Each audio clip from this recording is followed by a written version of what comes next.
Down 22 points in the third quarter. This, of course, after being down 30 in the third quarter against the Kings in Chicago, but this time they take the win in an incredible comeback, a huge win from this Bulls team in a West Coast trip that is going to be so critical, and a game where I thought it's going to be an early night for me. I'll do a post-game video in the morning because no one's going to be up watching a video about another blowout loss from this Bulls team. But somehow they turned things around in the second half, started making strides towards the end of the third quarter, and then completely obliterated the Sacramento Kings in the fourth, outscoring them 36-18.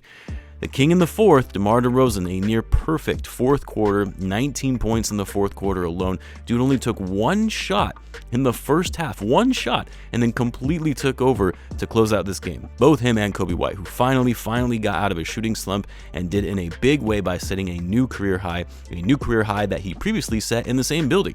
Coby White went off tonight, and the Bulls needed it in a big way. What a game. I mean, really, what a game. I'm actually so annoyed at myself for not making the drive up to Sacramento to watch this one. As most of you know, I live in the Bay Area. Sac is a close hour-and-a-half drive or so from where I'm at, and I usually try to make it up to the games in Sacramento because they're significantly cheaper than going to see the Warriors, but because the Kings are good now, that hasn't always been the case, and so I wanted to prioritize one game this year, and I chose the Warriors because who knows, this might be the last time I see this current Warriors core.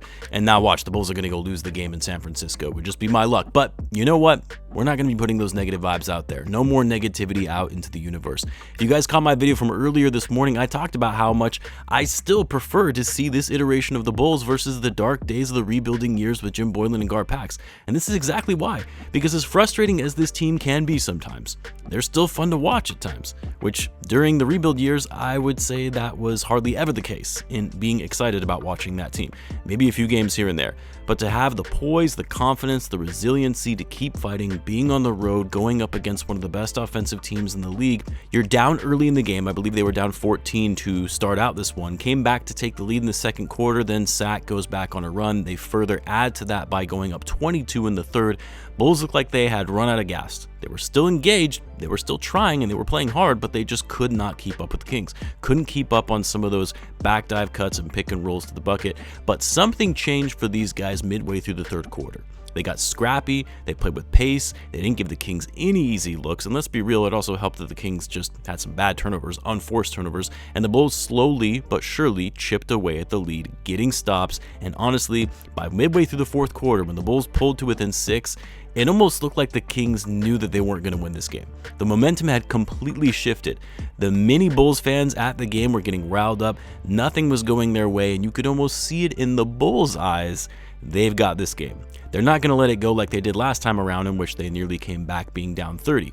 And then when Sabonis got fouled out, Bulls hit some threes. Coby White came into the lane to score to set his career high to give the Bulls the lead. It was over. Bulls never looked back at that point. Even when the Kings had a bit of a chance when they were down, had the ball to try and tie it, they turned the ball over on a bad inbound pass from De'Aaron Fox. Fox didn't hit the over that I have for my underdog fantasy, by the way. He only scored 20 points, but whatever. I don't care at this point. I'll take the win any day. Now, obviously, there are some players that I want to call out, and we'll start with the most obvious, and that has to be Coby White. You know, we had been getting concerned about Coby. That shooting slump had been going on for some time now, and you thought, oh boy, is he going back to the old inconsistent Coby White? At the same time, though, despite the slump, Coby was still making winning plays and doing the right things to contribute in other areas. But we were all kind of wondering, when is Coby finally going to have that game where he goes off and there's just nothing that stops him? Tonight was that night. And most of his damage was done in the second half when the Bulls needed it most. Career high 37 points on insane efficiency, going 14 for 19 from the floor, 5 for 9 from deep, 5 rebounds, 6 assists. It wasn't just about the scoring and his ability to finish at the rim, but reading the right plays, making the right drives to the basket depending on who was in the paint, making the right plays for others, and some of his shots, man, heavily contested, but it didn't matter. And Coby's got to start getting used to that. He's going to be at the top of team scouting reports going forward, and he has to adjust to teams defending him more heavily, seeing more double teams, more switches to put the opposing team's best defender on him. You're going to see more and more of that, bud. And the quicker that you get used to it and hitting contested shots like it doesn't matter, the better. Just a superb game from Coby White, and I hope to see more of that when he comes to San Francisco. DeMar DeRozan, like I said, very quiet in the first half, was almost a non-factor, and you kind of wonder what's going on with this guy. Are all those minutes finally catching up to him? But sure enough, He was just saving that energy for the fourth quarter. Finishes the game with 33 points, only missed one shot in the fourth, 10 for 12 from the floor, 33 points on only 12 shots, just insane efficiency. And some of those fadeaway shots he was knocking down in the fourth were unbelievable. One thing I will say though, not to be too critical, but I would have liked to see DeMar get the ball to Coby a few more possessions in the fourth, just because Coby was so hot, had 30 points going into the fourth, and then didn't really put up as many shots in the fourth quarter. Wasn't given the opportunity to take the ball himself and create his own shot. Didn't bother me as much because DeMar was hitting his own. Would have been a different story if he was missing all those shots and the Bulls blew the game as a result of it. But yeah, I would like to see Coby get the ball more in those instances when he's having such a good game. If he's having an off night, obviously that's a different story, but when he's lighting the team up, get him the ball more. And then Ayo, another great game for him, 9 for 15 from the floor, hit that big three in the fourth quarter to bring the Bulls within a single possession, 20 points, 5 assists. Again, as I was mentioning earlier in my video from this morning, there are positive things that you get to see from this team. Positives in terms of the type of development we've seen from these younger guys that are actually fun and exciting to watch. That includes Julian Phillips, by the way, who had some solid minutes for the Bulls off the bench. Even had a nice clutch basket in the fourth quarter.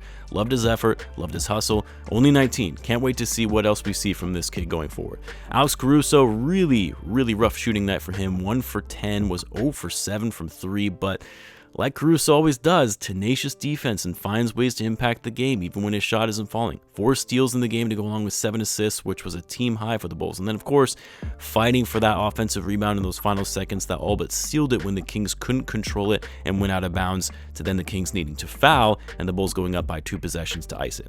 Vucevic, an okay game for him, struggled to finish at the basket against Domantas Sabonis. Historically, that's really been a hard matchup for him, but he hit 2 threes to start the game, so there's that. That's good, I guess. Still managed to get a double-double with 10 points and 13 rebounds. How about this though? The Bulls finally got back to shooting 50% in this game. 11 for 32 from 3.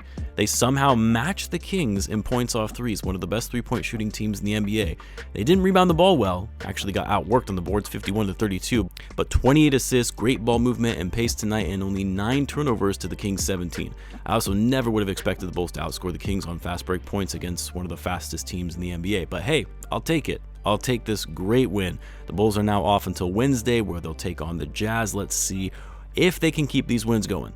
Let me know what you guys thought of the game. As always, be sure to subscribe, and I will see you in the next one.